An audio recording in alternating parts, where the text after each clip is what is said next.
The 10 News Weather Authority, always watching and tracking for you from the JES Weather Center.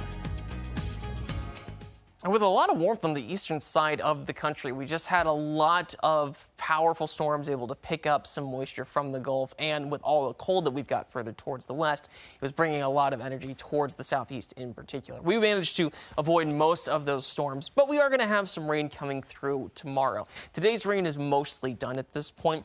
And even tomorrow's rain doesn't exactly look impressive. Going to start off as a mix, some snowflakes accumulating, but then it changes over to rain pretty quickly as we warm up. And even by noon, it's starting to move towards the south, so we don't deal with it for too long. Now, behind that, the winds are going to pick up. Even Thursday afternoon, we're going to notice some of that wind, but especially that night going into Friday, it's going to be high.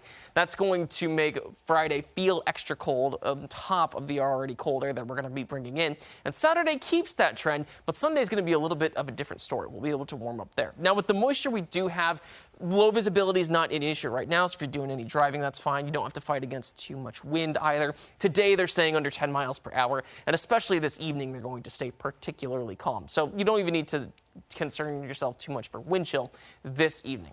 A lot of our highs get into the 40s today. NRV at 40, Highlands 44, then Roanoke climbs up to 46. And our zones tomorrow are generally warmer. NRV at 44, Highlands at 45, and then Roanoke gets up to 47. I think Lynchburg's even getting to 48. Nowhere supremely pushing 50, but we're getting kind of close in at least a few zones. There's a lot of cold air behind our next system, so don't expect it to stay in these mid to upper 40s for too long. Today, a lot of the rainfall is making its way towards the east. The cold front's pretty far to our east at this point. We don't deal with a whole lot of it from now on.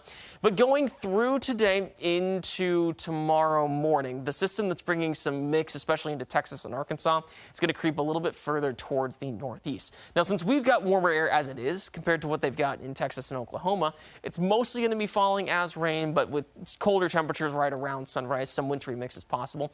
By 11 a.m., already a lot of it has moved down towards the southeast. Now, if you're flying through Atlanta, expect it to be rainy as you get there because that rain is going to continue through a lot of Thursday, but it stays pretty far south of the Carolina border. So we are pretty dry through Thursday, and then we have a long dry stretch after that. From Friday all the way into the start of next week, we're looking at some particularly dry conditions, but with that comes some cold and especially wind for the end of this week. Things do start to improve as we start off next week. Today's temperatures are not exactly great, but it is seasonable for it being early February. Pulaski at 42, Covington at 44, and Alta Vista at 42.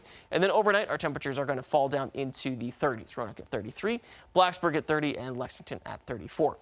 On the extended forecast, our temperatures aren't a whole lot warmer on Thursday, but we at least warm up a few degrees. Friday and Saturday, we're lost in the 30s, so expect it to feel pretty cold. And on Friday in particular, when we've got the high winds, it's going to probably keep that wind chill about 10 degrees cooler than what the actual temperature is. We bounce back nicely on Sunday. We bring in some warm air. The sunshine's warming us up at that point. So I think we're pushing 60 by the middle of the week, and we just have a few showers on Tuesday.